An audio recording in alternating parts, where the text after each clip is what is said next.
Olá, graça e paz, muito bom dia, boa tarde ou boa noite para você que está comigo aqui no nosso canal, semeando a palavra com a missionária Kézia, que sou eu. Como é bom estar com vocês nesse dia 11 de novembro de 2024, para juntos fazermos nossa leitura bíblica diária. Peço que deixe o seu like, compartilhe esse vídeo com o máximo de pessoas possíveis. Deixe também um comentário. E se você for novo ou nova por aqui, se inscreva no nosso canal, ative o sino de notificações para receber também nosso devocional diário, meditar e orar. Nossa leitura de hoje se encontra em Atos capítulo 3, 4 e 5. Então vamos para a leitura sem mais delongas.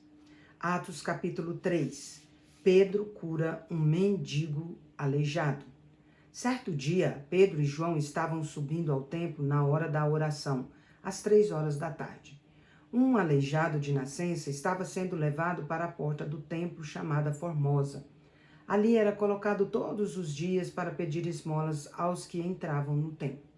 Ao ver que Pedro e João iam entrar no pátio do templo, pediu-lhes esmola. Pedro e João olharam bem para ele e então Pedro disse: "Olhe para nós." O homem olhou com atenção para eles, esperando receber alguma coisa. Pedro disse: "Não tenho prata nem ouro, mas o que tenho dou a você. Em nome de Jesus Cristo Nazareno, ande." Segurando-o pela mão direita, ajudou-o a levantar-se e imediatamente os pés e os tornozelos do homem ficaram firmes. De um salto pôs-se em pé e começou a andar. Depois entrou com eles no pátio do templo, andando, saltando e louvando a Deus. Quando todo o povo viu andar e louvar a Deus, reconheceu que ele era o mesmo homem que costumava mendigar sentado à porta do templo chamado Formosa. Todos ficaram perplexos e muito admirados com o que lhe tinha acontecido. Pedro prega no templo. Apegando-se o mendigo a Pedro e João, todo o povo ficou maravilhado e correu até eles, ao lugar chamado Pórtico de Salomão. Quando viu isso, Pedro lhes disse: "Israelitas, por que isto os surpreende? Por que vocês estão olhando para nós como se tivéssemos feito este homem andar por nosso próprio poder ou piedade? O Deus de Abraão, de Isaque e de Jacó, o Deus dos nossos antepassados, glorificou ao seu servo Jesus, a quem vocês entregaram para ser morto e negaram diante de Pilatos, embora este tivesse decidido soltá-lo. Vocês negaram publicamente o santo e justo e pediram que fosse liberto um assassino. Vocês mataram o autor da vida, mas Deus o ressuscitou dentre os mortos. Nós somos testemunhas disso. Pela fé no nome de Jesus é que o mesmo nome fortaleceu este homem que vocês veem e conhecem. A fé que vem por meio dele lhe deu saúde perfeita, como todos podem ver. Agora, irmãos, eu sei que vocês agiram por ignorância, bem como seus líderes. Mas foi assim que Deus cumpriu o que tinha predito por meio de todos os profetas, dizendo que o Cristo de Deus haveria de sofrer. Arrependam-se, pois, e voltem-se para Deus, para que os seus pecados sejam apagados, para que venham tempos de descanso da parte do Senhor, e Ele mande o Cristo que já foi designado a vocês, Jesus. É necessário que o céu o receba até que chegue o tempo em que Deus restaurará todas as coisas, como falou por muito tempo por meio dos seus santos profetas. Pois Moisés disse: "O Senhor, o seu Deus, levantará dentre os seus próprios irmãos um profeta como eu. Ouçam-no em tudo o que ele disser. Quem não ouvir esse profeta será eliminado do meio do seu povo." De fato, todos os profetas de Samuel em diante, um por um, falaram e predisseram esses dias. Vocês são herdeiros dos profetas e da aliança que Deus fez com seus antepassados. Ele disse a Abraão: "Por meio da sua descendência, todos os povos da terra serão abençoados." Tendo Deus ressuscitado o seu servo, enviou primeiramente a vocês para abençoá-los, convertendo cada um de vocês das suas maldades. Atos capítulo 4. Pedro e João diante do Sinédrio. Enquanto Pedro e João falavam ao povo, chegaram os sacerdotes, o capitão da guarda do templo e os saduceus. Estavam muito perturbados, porque os apóstolos ensinavam o povo e proclamavam em Jesus a ressurreição dos mortos. Eles agarraram Pedro e João e, como já anoitecia, os colocaram na prisão até o dia seguinte. Muitos, porém, dos que ouviram a mensagem creram, chegando a quase 5.000 o número dos homens que creram. No dia seguinte, as autoridades, os líderes religiosos e os mestres da lei reuniram-se em Jerusalém. Estavam ali Anás, o sumo sacerdote, Caifás, João, Alexandre e todos os que eram da família do sumo sacerdote. Mandaram trazer Pedro e João diante deles e começaram a interrogá-los. Com que poder ou em nome de quem vocês fizeram isso?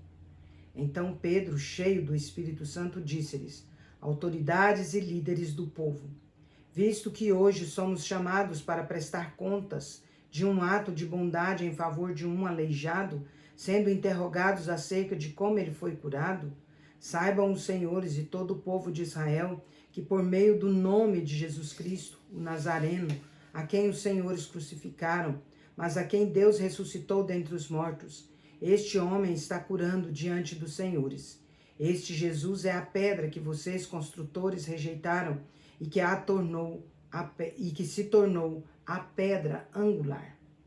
Não há salvação em nenhum outro, pois debaixo do céu não há nenhum outro nome dado aos homens pelo qual devamos ser salvos. Vendo a coragem de Pedro e de João e percebendo que eram homens iletrados e sem instrução, ficaram admirados e reconheceram que eles haviam estado com Jesus. Além disso, como podiam ver que o homem que fora curado estava com eles, nada podiam dizer em contra.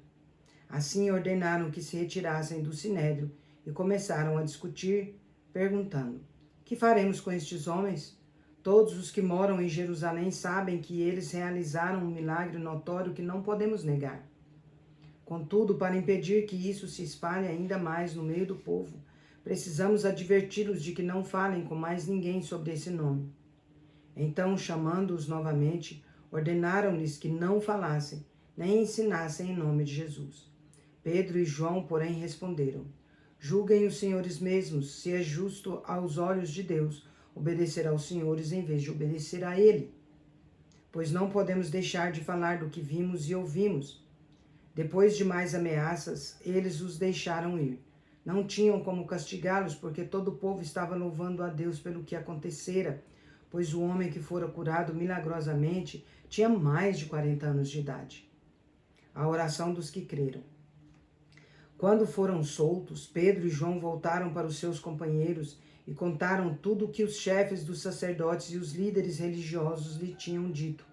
Ouvindo isso, levantaram juntos a voz em oração a Deus, dizendo: ó soberano, tu fizeste o céu, a terra, o mar e tudo o que neles há. Tu falaste por meio do Espírito Santo, pela boca do teu servo, nosso pai Davi.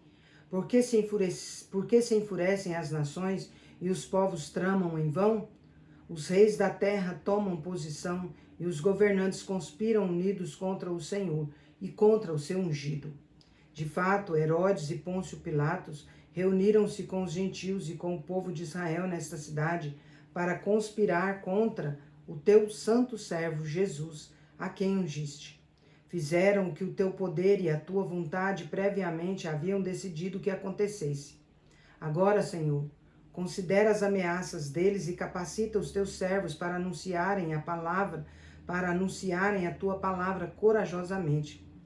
Estende a tua mão para curar e realizar sinais e maravilhas por meio do nome do teu santo servo Jesus. Depois de orarem, tremeu o lugar em que estavam reunidos. Todos ficaram cheios do Espírito Santo e anunciavam corajosamente a palavra de Deus. Os cristãos repartem os seus bens.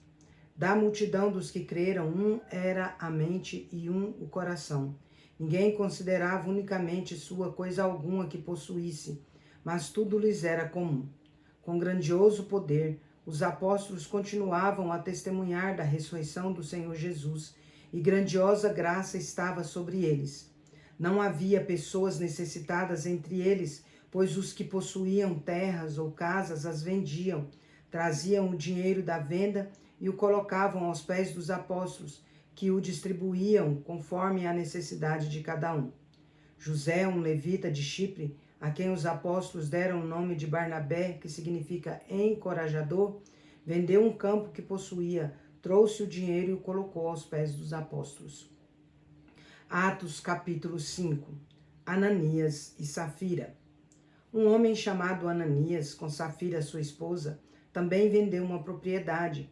Com o conhecimento da mulher, ele reteve parte do dinheiro para si, mas levou o restante e o depositou aos pés dos apóstolos. Então Pedro perguntou: Ananias, como Satanás encheu seu coração para mentir ao Espírito Santo e guardar para você uma parte do dinheiro que recebeu pela propriedade? Ela não pertencia a você antes de ser vendida? E depois de vendida, o dinheiro não estava em seu poder?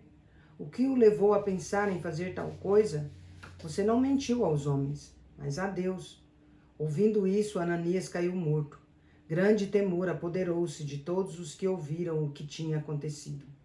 Então os moços vieram, envolveram o seu corpo, levaram-no para fora e o sepultaram. Cerca de 3 horas depois, entrou a esposa sem saber o que havia acontecido. Pedro lhe perguntou: Diga-me, foi este o preço que vocês conseguiram pela propriedade? Ela respondeu: Sim, foi esse mesmo. Pedro lhe disse: Por que vocês entraram em acordo para tentar o Espírito do Senhor?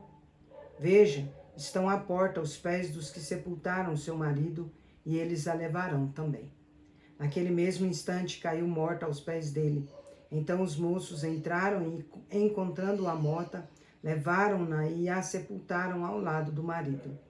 Grande temor apoderou-se de toda a igreja e de todos os que ouviram falar desses acontecimentos. Os apóstolos curam muitas pessoas. Os apóstolos realizavam muitos sinais e maravilhas no meio do povo. Todos os que creram costumavam reunir-se no pórtico de Salomão. Dos demais, ninguém ousava juntar-se a eles, embora o povo os tivesse em alto conceito. Em número cada vez maior, homens e mulheres criam no Senhor e lhes eram acrescentados, de modo que o povo também levava os doentes às ruas e os colocava em camas e macas para que, ao passar Pedro, pelo menos a sombra dele se projetasse sobre alguns. Afluíam também multidões das cidades próximas a Jerusalém, que levavam seus doentes e os atormentados por espíritos imundos. Todos eram curados. Os apóstolos são perseguidos. Então o sumo sacerdote e todos os seus companheiros, membros do partido dos saduceus, ficaram cheios de inveja. Por isso mandaram prender os apóstolos, colocando-os em uma prisão pública. No entanto, durante a noite, um anjo do Senhor abriu as portas do cárcere, levou-os para fora e disse: Dirijam-se ao templo e relatem ao povo toda a mensagem desta vida. Ao amanhecer, eles entraram no pátio do templo como haviam sido instruídos e começaram a ensinar o povo. Quando chegaram os sumos sacerdotes e os seus companheiros, convocaram o sinédrio, toda a assembleia dos líderes religiosos de Israel, e mandaram que os apóstolos fossem trazidos da prisão. No entanto, ao chegarem à prisão, os guardas não os encontraram ali. Então voltaram e relataram: Encontramos a prisão trancada com toda a segurança, com os guardas diante das portas, mas quando as abrimos, não havia ninguém. Diante desse relato, o capitão da guarda do templo e os chefes dos sacerdotes ficaram perplexos, imaginando o que teria acontecido. Nesse momento, chegou alguém e disse: Os homens que os senhores puseram na prisão estão no pátio do templo ensinando o povo. Então, indo para lá com os guardas, o capitão trouxe os apóstolos, mas sem o uso de força, pois temiam que o povo os apedrejasse. Tendo levado os apóstolos, apresentaram-nos ao sinédrio para serem interrogados pelo sumo sacerdote, que lhes disse: Demos ordens expressas a vocês, para que não ensinassem neste nome. Contudo, vocês encheram Jerusalém com a sua doutrina e nos querem tornar culpados do sangue desse homem. Pedro e os outros apóstolos responderam: É preciso obedecer antes a Deus do que aos homens. O Deus dos nossos antepassados ressuscitou a Jesus, a quem os senhores mataram, suspendendo-o em um madeiro. Deus o exaltou, elevando-o à sua direita como príncipe e salvador, para dar a Israel arrependimento e perdão de pecados. Nós somos testemunhas dessas coisas, bem como o Espírito Santo que Deus concedeu aos que lhe obedecem. Ouvindo isso, ficaram furiosos e queriam matá-los. Entretanto, um fariseu chamado Gamaliel, mestre da lei, respeitado por todo o povo, levantou-se no sinédrio e pediu que os homens, por um momento, fossem retirados. Então lhes disse: Israelitas, considerem cuidadosamente o que pretendem fazer a esses homens. Há algum tempo apareceu Teudas, reivindicando ser alguém, e cerca de 400 homens se juntaram a ele. Ele foi morto e todos os seus seguidores se dispersaram e acabaram em nada. Depois dele, nos dias do recenseamento, apareceu Judas, o galileu, que liderou um grupo em rebelião. Ele também foi morto e todos os seus seguidores foram dispersos. Portanto, neste caso, eu os aconselho: deixem esses homens em paz e soltem-nos. Se o propósito ou a atividade deles for de origem humana, fracassará. Se proceder de Deus, vocês não serão capazes de impedi-los, pois se acharão lutando contra Deus. Eles foram convencidos pelo discurso de Gamaliel. Então chamaram os apóstolos e mandaram açoitá-los. Depois ordenaram-lhes que não falassem no nome de Jesus e os deixaram sair em liberdade. Os apóstolos saíram do sinédrio alegres por terem sido considerados dignos de serem humilhados por causa do nome de Jesus.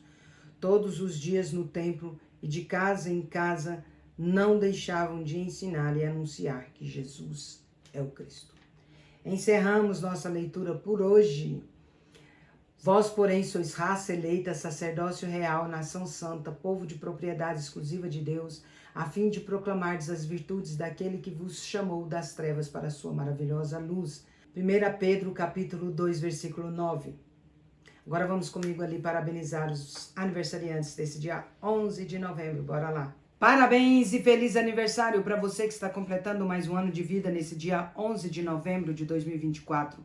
Parabéns aos casais que estão comemorando mais um ano de casados e os bebezinhos completando mais um mês de vida. Meus parabéns especial vai para a Áurea Lopes, lá em Tesouro, Mato Grosso. Vai também para o José Moraes, lá em Tesouro, Mato Grosso também. O José Moraes é casado com a irmã da Áurea Lopes. E os dois fazem aniversário no mesmo dia, que legal. Quero orar por vocês. Vamos orar? Pai de amor, em nome de Jesus, quero agradecer ao Senhor por conceder a Áurea e ao José Moraes mais um ano de vida, Pai. Queremos também, ó Deus, dizer que a vida deles é importante, Pai. E rogamos para que o Senhor possa abençoar cada um deles, Pai, dentro da sua palavra. Abençoar cada um deles, ó Pai, atraindo-os para si, Senhor, em nome de Jesus. Sabemos que o José Moraes já foi batizado, já fez sua pública profissão de fé. Eu peço que o Senhor continue fortalecendo a vida dele como servo do Senhor e peço que o Senhor convença a Áurea do pecado, da justiça e do juízo. Pai, que o Senhor conceda a eles dádivas de amor, de paz, de alegria, de prosperidade, de harmonia, de saúde, de muitas felicidades, muitos anos de vida. Rogo ao Senhor que a boa, agradável e perfeita vontade do Senhor se cumpra na vida deles hoje, para todo sempre, em nome de Jesus. Amém. É isso aí, meus queridos e queridas. Deus é justo e bom. Vamos